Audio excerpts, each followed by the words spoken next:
Okay. All right. Okay, there's nobody here, so you have to Oh, there's wait. nobody here. Okay, Yeah. okay. Hopefully this works. I mean, we might have bombed this, but Oh, they'll be here on.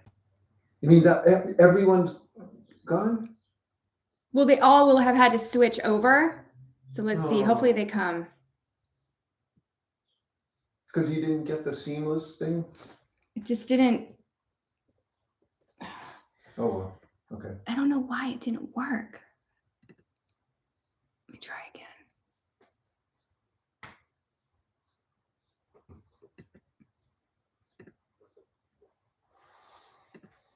I'm really messing it up.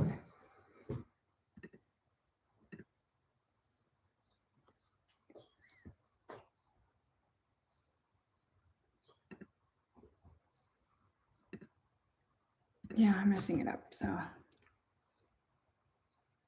nobody's there, huh? Oh, damn it. there were people. Okay, here it is.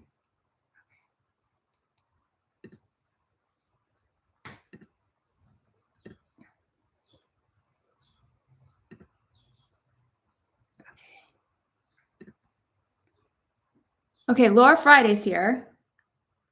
All right, faithful Laura. Okay. Can you switch that camera? Had to go to your channel. Okay. There's also this link. You guys can see us, right? Yes, we are. Okay, great. Okay, cool. Okay, let me just get this. Yes, it's coming through. Okay, let me just get oriented here for a minute. Some sort of a delay, but maybe you don't see it. Okay. Okay, just a minute.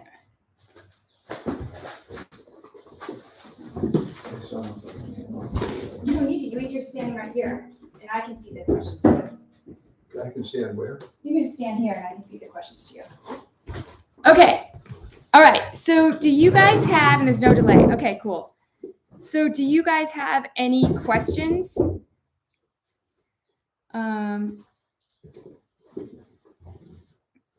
Okay. David, do you want to say anything to them after watching the premiere? I guess I should be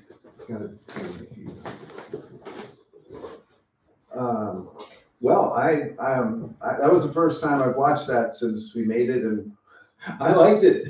I thought it was excellent instruction, and I stand by it. I really, I love that it's tricky, right? I hope you caught that there's ways to practice headstand, repeating what you want to reinforce. And what I would say about those little devices, the thigh to the chest, the taking one leg up, stepping onto the blocks, and all this stuff, that you have to be very patient with those things, because they build little bit over time. It's like investing. It's a small little increment that you'll gain the ability to hold the body masses nicely along the vertical axis when you go up in the pose.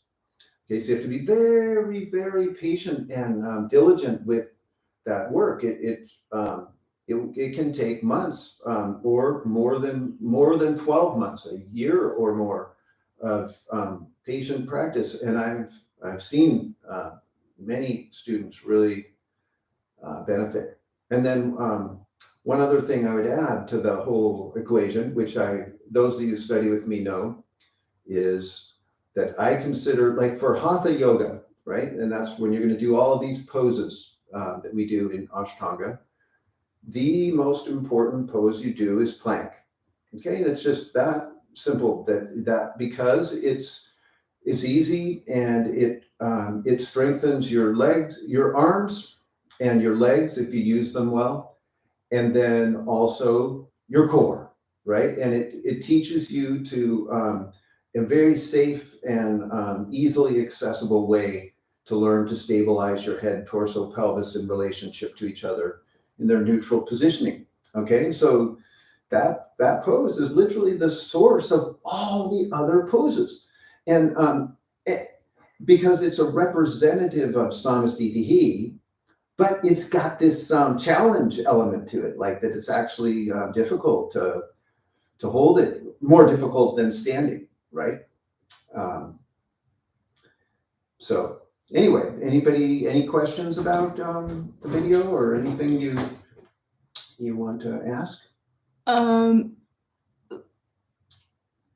Okay. No, it seems like they're good. Do you want to give them any of those extra little notes or something that you written down? Well, there's another one. The one variation of the thigh to the chest move is. Go ahead. Joy will go up there. It's with both legs, right? What's that? Is it with both legs? No. Oh, it's No. just one? Yeah. Okay. No, don't come up. Oh, okay. Yeah, just get the setup. So, Oh, okay. so there's one way of like literally sucking the thigh to the chest, right? But then there's another way where you keep the thigh angle, okay? The only part of your body that moves is basically you flex your knee joint. So it's your shin, ankle, foot that, so it's like you kick, don't move your thigh. Uh-huh. Yeah, so you go, kick your seat with your heel, no, moving the thigh. Keep your thigh exactly where it is, just hinge at your knee. No. Oh. Keep that right there. No. Sorry, guys, I don't know what he's talking about. Okay, I'll do it for you. No. You see that? Okay, so what you're gonna do is just keep your position and, bend the knee and go like that.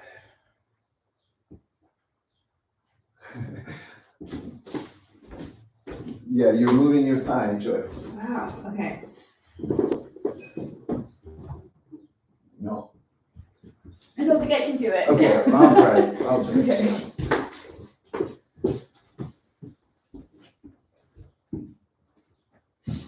All right, so you get your setup, and then and then you're really the reason you're doing that. So this is good, but you're doing this to kind of elevate the hips. See, elevate.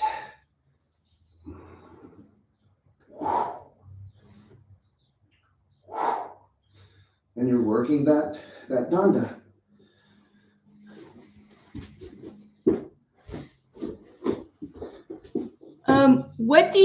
This person does have a question. What do you think about long time Shirshasana expositions? Like when long means several minutes. Do you like staying in Shirshasana for several minutes? What I would say to that is, okay, so that's an excellent question. And see, and I'm going to answer it, but I'm going to go a little bit roundabout, all right? And this stuff of repeating what you want to reinforce, there's many reasons to do it. And I have this, it's kind of like there's positive reasons and then there's negative reasons, okay?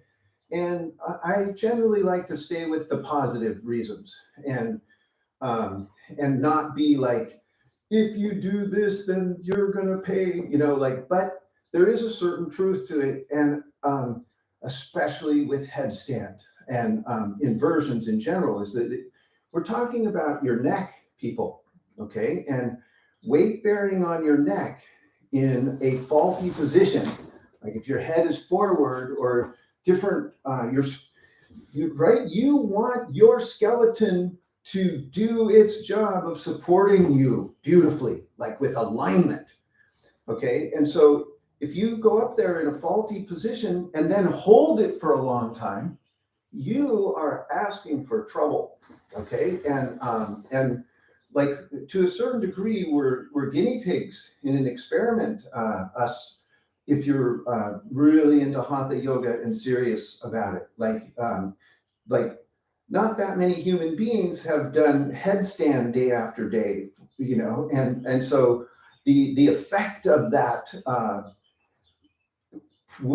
there's not a lot of evidence, right? And so to me, that means I'm going to play it very conservatively. All right. And so here's what I would say. You can stay in your Shirshasana as long as there's basically maybe more than two, but I'm going to give you two important criteria.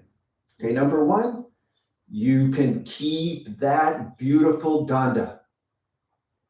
Okay. So that you can control it. Your head, torso, pelvis, legs, and really, the better aligned you are along that vertical axis, the better your skeleton is able to support you. Okay. And number two is the 50-50 rule. Okay. And what I would say is that, and this is, it could go as far as 70-30 or more, which is at least 50% of your weight in your arms at any given time.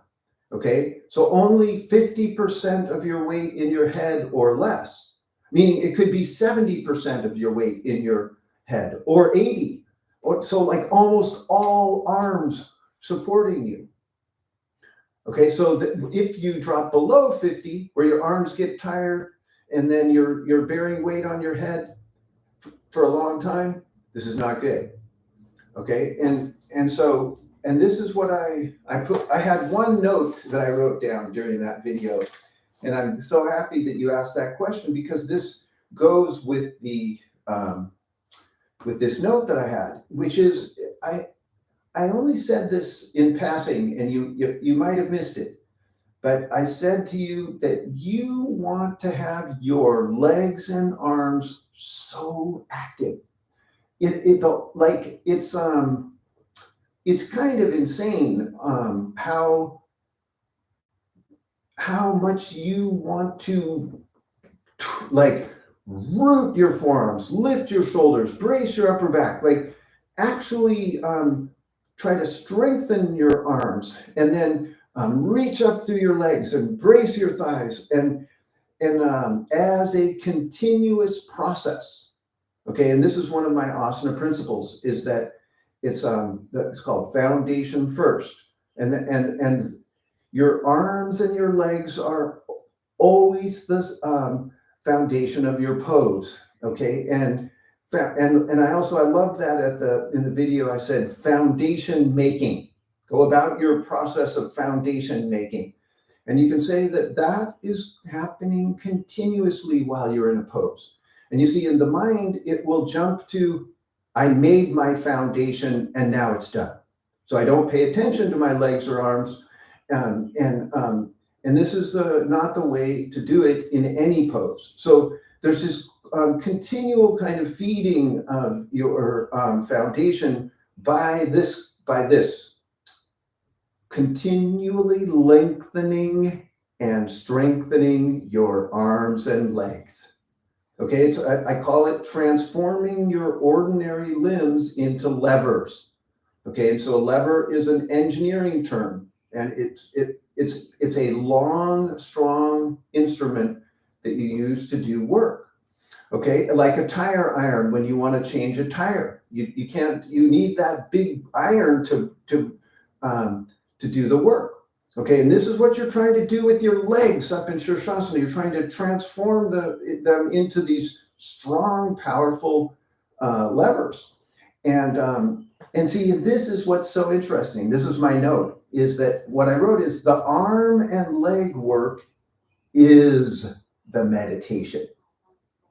Okay, you understand? And so if you watch yourself in action, when you really go into the work of the arms and legs, your mind will go, okay, that's enough of that. Because meditation, we tend to think of it as something a little more grand than like trying to ground your thigh bone or lengthen your leg. And we think of it as nirvana or realization, like where there's some kind of epiphany, or the mind empties out entirely and you're just right? And yet to me, and so working your arms and legs like really with a powerful focus, we'll tend to think that that's like too physical or too detaily. And I'm telling you that that is not so.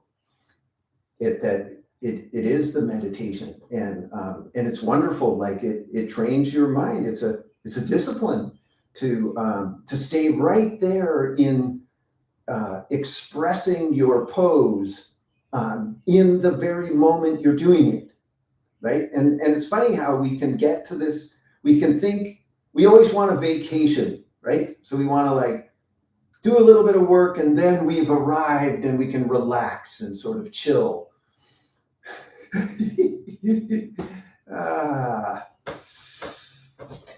Anyway, anybody got anything now? A monitor is looking on the elbows, pointedly made. Greetings from Central America. Thank you so much, he said. Okay, and then so we are simultaneously. Who's this? That was me talking to them. One person has a question about in second series, the 7 headstand series. Can you switch the grips in position without coming down eventually, or do you recommend resetting each time? Doing it both ways is good. I love the switching between them without coming down, but doing the vinyasas is nice as well. How do you work your way to lifting the head? What I want to say, one thing about those 7, when you do them individually, see each one of those, if you work the setup position, just like I showed you in that video, then you've got a whole new take on the pose, right? So you do, Joy, can you do it? Yeah. So for instance, I'm going to start with the tripod. So no, back up a tiny bit. Yeah, and then work. Yeah, so there you work that. You work the thigh to the chest. You work the one leg up. Okay, and then do the third one, or the second one, just that you can really see. See, all of these are excellent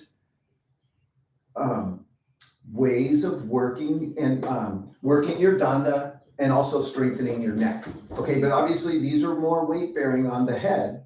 And so, you want to just be aware and also use your limbs very diligently. Okay, and then also you can put that little support under your head for these, and it also gives a little padding and release. Okay, cool. Okay, and then somebody asked, how do you start to work on lifting your head up in Shirshasana? Oh, yeah. Okay, so one is, did Scott ask that or somebody else? No, it's somebody else. Oh, okay. Yeah. I don't know if Scott's in there, but so you're talking about like lifting your head off the ground. And so you understand this is very tricky, people. Okay, and so one thing is you do this work I've been talking about. You understand that what if you work your legs and arms and learn to hold your danda, then the whole process of lifting your head off the ground becomes easier. Okay, so number 2 is that but if you work with that support under your head, no, not that. Just 1 second. 1 second. And just for people who are joining now, when David keeps referring to the video, what I just talked about, this morning at 9, he premiered a new Asana kitchen on his YouTube channel on Shirshasana. And so some of these people were at the live premiere. And so that's the video he's referencing. It's 15 minutes long. It's awesome. We shot it in Kovalam this past winter, and it has amazing tips for headstand. And you can find it on the Asana Kitchen YouTube channel. Okay, so what I'm telling you, going to show you, it's really tricky, actually. Very tricky. Okay, but what I will tell you too is that if you think of that 50-50 rule, right? Of 50% of the weight in your head, 50% in your arms, and then you start to just step that up Go 60 arms, 40 head, then 70 arms, then 80 arms, then 90 arms. Like make your head lighter and lighter. Okay, then one thing you can do is start putting height under your head, and then it makes it easier to lift off, but it's also harder to balance. So you start with only a little bit of height, even though to a certain degree, the higher you go, the less you have to lift to get your head off the ground. Okay, so take it to the wall for that. Okay.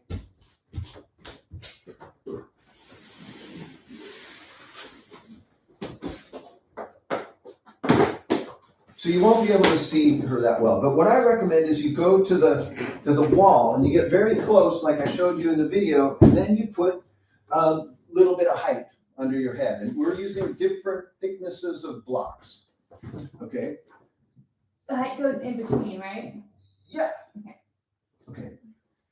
All right. So up you come, and you go ahead, come up.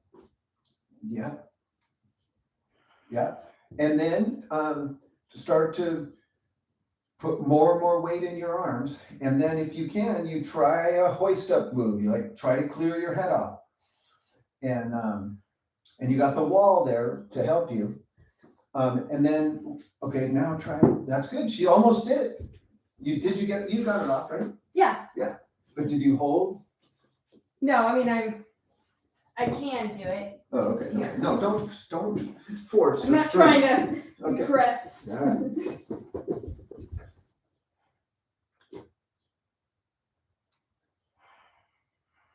Actually, that's not true that the higher you go, there's a limit to going too high, because after a while, then it's harder to get the head off. Yeah, but she's doing it there. Yeah. So you can play with that. Just try a little height to get off. And one thing you could do is and this is not totally recommended because you're not going to be on the vertical axis, but you could, Joy, go get your hands as close to the wall as possible. With no pad? Yeah, no pad. Okay.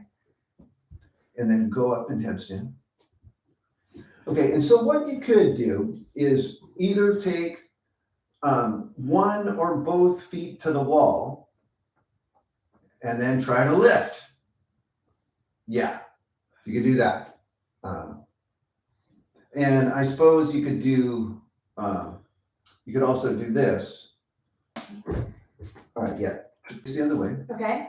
And then in this one, you're going to be front to the wall. So then, but you got to back way up there, and then you're going to come up to horizontal. So you have your legs on a horizontal line at the wall. You got to move way closer. At first, you're going to feel really scrunched in there, but once you come up, you'll see. Yeah, I still think you're too far away. Okay. Yeah, got to back way up there. No, you don't need to do that. Just yeah. Okay, here you go. Okay, now walk up the wall. No, just walk up. Yeah, Okay. There you go. Come up to right about there. Okay, straighten your legs. No, yeah. Oh, okay. Yeah, walk down. That's about all I can walk down. Okay, so yeah, come a little bit farther away. Yeah. All right, so here we go. Go up there. Yeah, now point. See, now you're not quite vertical. So you can point your toes. Okay, now take one leg up to vertical, but keep pointing the toe, and then try to lift the head. Oh, that is hard. Yeah, so you could do stuff like that, guys. Or you could go one thigh to the chest and one at the wall and lift the head. Try that, just both thighs to the chest and lift your head. Turn around. Okay. This is the last one. So there's a whole bunch of different stuff you could do, right? Okay, now just go thighs to chest. Okay, now try to lift your head. No way. Oh yeah, there you go. Nice. Yeah, so you can do it like that too. Okay, enough of that. Okay. I think that's about it. Okay, let me just see if there's any more on Instagram. Oh, you're the best, David. Oh, who's that? I don't know who this person is, but Rod Herrick. Oh, I think that's the guy who just asked about lifting the head in Shirshasana. Okay. Okay. Okay. That, I think. Oh, okay. Okay. Well, maybe this will be well, you don't have to answer this if you don't want to, but well, I want to, before I answer this question, because this relates to Tia Gaprem's question. David's summer online course is an in-depth study on the primary series. It's on the weekends. It starts July 8th to August 6th. It's awesome. Recordings. Yeah, we're going to do a lot of good, cool stuff like this. And recordings will be made available. So, okay. So this woman says, or man, I'm sorry. I love the way, I love the way you break down the asanas. I'm wondering about, in my personal practice, how much breaking down postures and how much keeping the count ratio would you recommend? Oh, no. Yeah, that's kind of beyond the subject of today's thing. And plus, we're kind of, I don't know. I will address that in that primary series exactly. But I would say, just as a quick answer, that's a very involved study for one. But the quick answer is it's very individual. That's one thing.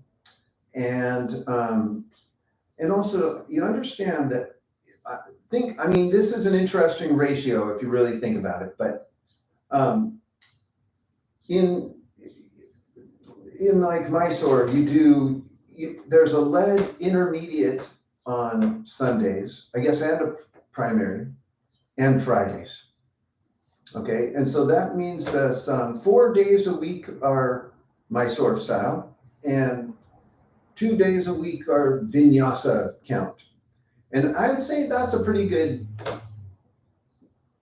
place to start anyway, where Mysore's for researching. It's not for just flowing through your sequence just without stopping and troubleshooting and emphasizing certain things. You understand? That's Mysore is for research.